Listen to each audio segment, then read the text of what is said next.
Well, hey, what is up, Not Ashamed Nation? It's Peter from Not Ashamed of the Gospel, and in today's video I have 5 mistakes that I made in life and how you can avoid them.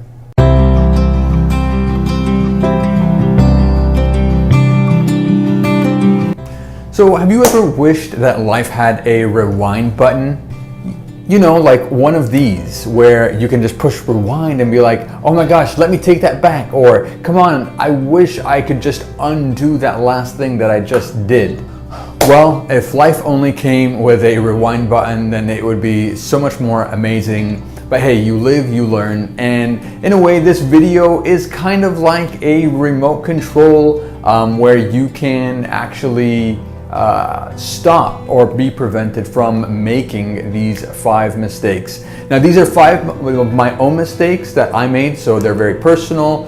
Maybe your top 5 are going to be something different. And the way that I'm going to share them with you today is in order of biggest mistake, or the ones that I have the most regret, from the smallest one to the biggest one. So it's going to be a countdown from 5, 4, 3, 2, 1. And it's going to be from the big mistake to the bigger mistake to the even biggest mistake, all the way to the end. So coming in at number 5 is gambling. So gambling, this one is actually not the kind where you gamble like on a sports game or you try to make money by betting, you know, against a team or the other, but actually it's the kind of gambling that you do in Las Vegas. And when I was in college, I used to really enjoy going to Las Vegas with my friends. We used to go there, we used to like to, you know, party, and we used to play at the, you know, the different tables in the casinos. At first, it just started off with blackjack, and then after that, I went over to roulette. And if you don't know what those games are, you can look them up, but it's definitely very addictive. And I don't know if like Vegas has some kind of way of knowing that you're a newbie, and so they rig the system so that you can like win. But so many people that I've talked to said that, hey, every single time that they went to Vegas or it was their first time that they went to Vegas, that they ended up winning somehow. And that's exactly what happened to me. The very first time that I went there, I actually won a few $100s, and I was hooked. I was like, hey, this is easy money. So for many years, I would go to Vegas and I would play, you know, the blackjack tables, the roulette tables. Sometimes I would win, sometimes I would lose, but overall, when I come to take a look at it, I would have to say that I lost money. So that definitely wasn't a good thing. And I think the allure here is that, hey, you can make money easily, quickly. You just put some money on the table, and within a few seconds, you can double your money, triple your money. And that's what's so amazing about it. But you know what? The problem is that gambling has such a hold of you. And I remember going to the ATM machine just to go pull out even more money so that I can go and make up for the money that I had just lost on a certain table. So definitely very bad, and I wouldn't recommend. So if you're gambling right now, I would recommend that you just stop. A lot of times people will be like, oh, you know, I just do it for fun. I just go for my friends to go to relieve a little bit of stress. But for me, I'm of the opinion that if there's anything that has a control over you that you can't stop, I say just don't do it in the first place. And I say gambling is one of those things because it makes you kind of go insane when you lose money, and you do, because ultimately the casinos are rigged, and the betting system, they're betting against just human people, and that we all want to make money, so they know that ultimately human greed is going to be more powerful than anything, and ultimately we're going to end up losing. So I would say don't gamble. Coming in at mistake number 4 is living a life beyond my means.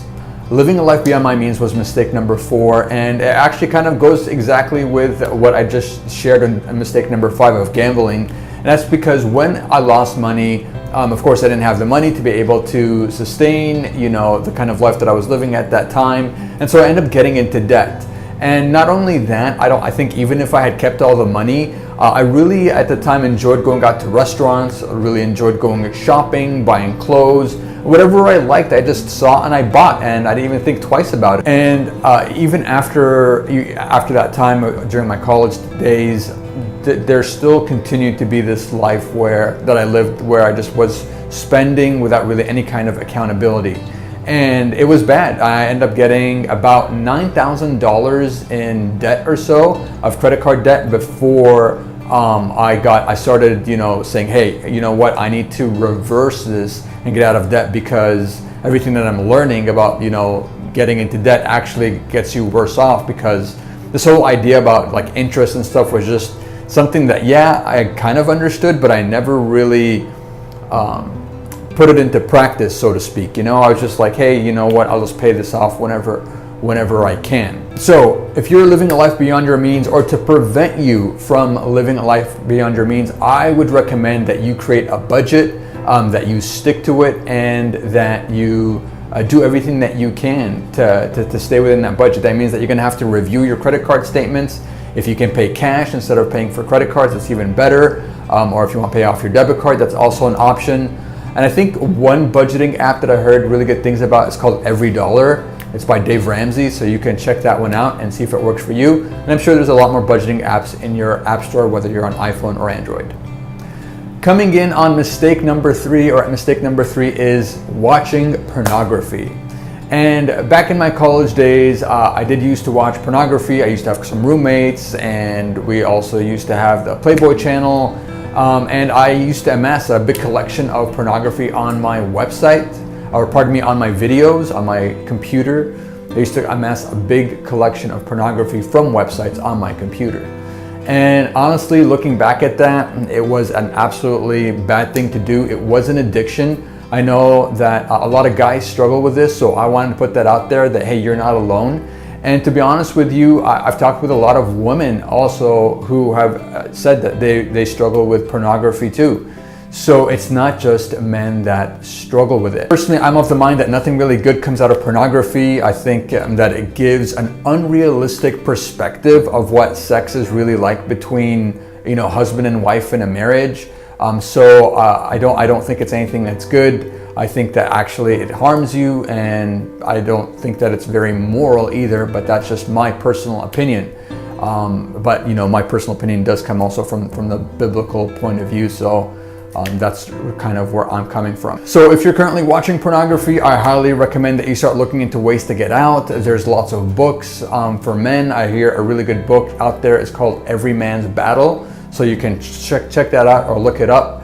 For women, there might be some other resources out there for you. Sorry, I didn't get a chance to research some of the options out there for women, but also I hear good things about sites like XXX Church, who are a church that help people that are either in the pornography industry or that are battling pornography. And I ended up connecting with them several years ago, and I think they have a really, really awesome ministry, so you could check that out as well. All right, coming in as mistake number 2 is smoking cigarettes. When I was in high school, I went to a boarding school, and one of the things that we used to do is we used to go after school behind this one restaurant, and we used to smoke cigarettes. At the beginning, I started it, and I thought cigarettes tasted absolutely disgusting. And then after that, I just kept on doing it because all the cool people at school were doing it, and I ended up getting addicted. And I ended up smoking about a pack a day for about 12 years or so, and it was such a hard habit to kick. I remember I tried quitting maybe about 7 or 8 times on my own, and it was really hard. There were times where I was even successful to the point where I quit for a whole month.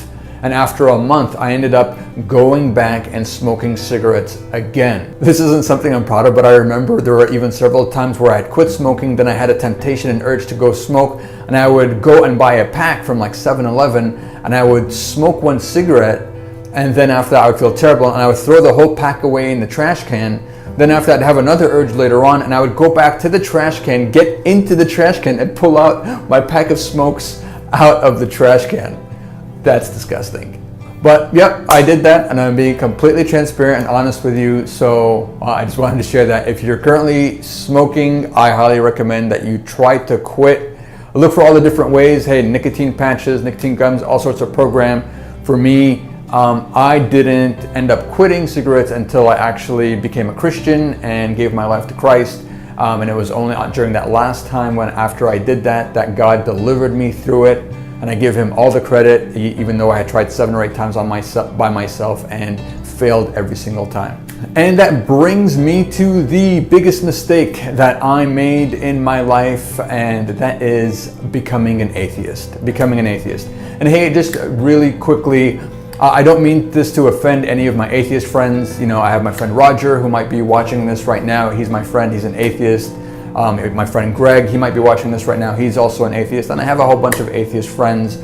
You know, it's totally cool where you can have different beliefs but still be friends with somebody because you still love and cherish and respect the other person. But for me, I recently shared my story of how I became an atheist because I used to be a Christian. Then after that, something bad happened in my family.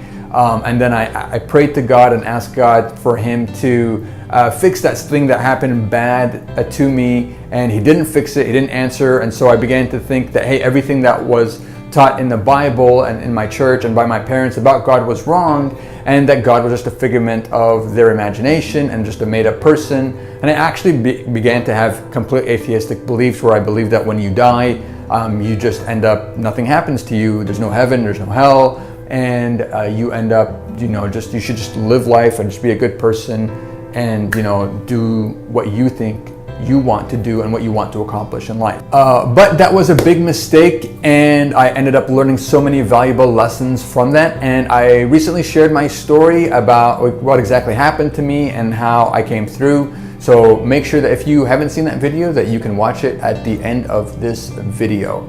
So that's it. Those are my top 5 mistakes that I made in life and how you can avoid them. I hope that you found some of this information to be helpful to you. Please let me know in the comments what you thought. If you want to share some of your mistakes, I'd love to hear about some of yours too.